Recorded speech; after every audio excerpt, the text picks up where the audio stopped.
Hi guys, welcome to our YouTube channel. ಇವತ್ತು ಶಾರದಮ್ಮ ಏನ್ ಮಾಡ್ತಿದ್ದಾರೆ ಅಂತ ಕೇಳುವ. ಏನ್ ಮಾಡ್ತಿದ್ದೀರಿ ಶಾರದಮ್ಮ ಇವತ್ತು? ನಾನಿವತ್ತು ಮಕ್ಕಳಿಗೆ ಕ್ಯಾರೆಟ್ ಹಲ್ವಾ ಮಾಡಿಕೊಡ್ತೇನೆ ಹೇಳಿದ್ದೇನೆ. ಹಾಗೆ ಕ್ಯಾರೆಟ್ ಹಲ್ವಾ ಮಾಡಲಿಕ್ಕೆ ರೆಡಿ ಮಾಡಿಟ್ಟಿದ್ದೇನೆ.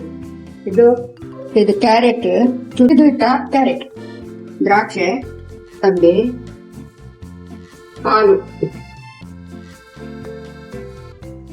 ತುಪ್ಪ, ಸಕ್ಕರೆ, ಚಿಟ್ಟ ಏಲಕ್ಕಿ ಪುಡಿ. ಈಗ ಗ್ಯಾಸ್ ಹೊತ್ತಿಸ್ತೇನೆ, ಬಾಣಲೆ ಇಟ್ಟೆ, ತುಪ್ಪ ಹಾಕ್ತೇನೆ, ಗೋಡಂಬಿ ಬಿಸಿ ಆಯ್ತು, ಗೋಡಂಬಿ ಹಾಕ್ತಾ ಇದ್ದೇನೆ. ಅದಕ್ಕೆ ದ್ರಾಕ್ಷಿ ಹಾಕಿದೆ, ಗೋಡಂಬಿ ಮತ್ತು ದ್ರಾಕ್ಷಿ ತೆಗಿತಾ ಇದ್ದೇನೆ.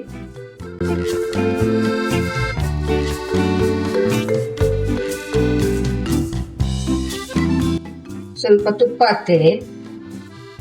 ಕ್ಯಾರೆಟ್ ತುರಿದಿಟ್ಟ ಕ್ಯಾರೆಟ್ ಅನ್ನು ಹಾಕ್ತಾ ಇದ್ದೇನೆ.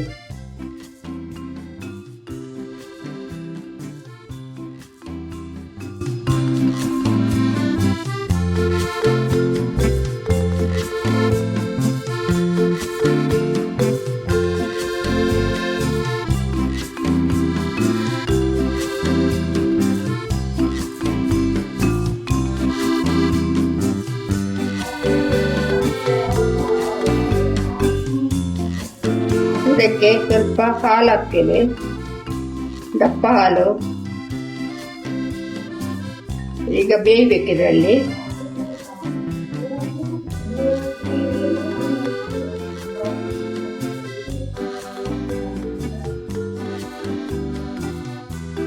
ಈಗ ಹಾಲೆಲ್ಲ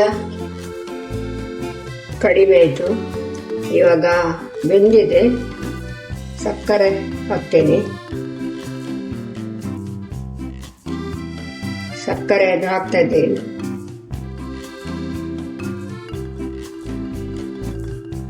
ಇದು ಒಳ್ಳೆ ನೀರು, ಅದರಲ್ಲಿ ಬೀಜ ಮತ್ತು ದ್ರಾಕ್ಷಿ ಹಾಕ್ಲಿಕ್ಕೆ ಉಂಟು. ಸಕ್ಕರೆ ನೀರು ಆಗ್ತದೆ, ಆಮೇಲೆ ಪುನಃ ದಪ್ಪ ಆಗ್ತದೆ. ಅದು ನೀರಾಗಿ ಆಮೇಲೆ ಸಕ್ಕರೆ ನೀರಾಯ್ತು. ಇನ್ನದು ಅಲ್ಲೇ ಗಟ್ಟಿ ಆಗ್ಬೇಕು. ದ್ರಾಕ್ಷಿ ಬೀಜ ಹಾಕಿ ಆಯ್ತು, ಇನ್ನದು ಡ್ರೈ ಆಗಬೇಕು. ಏನು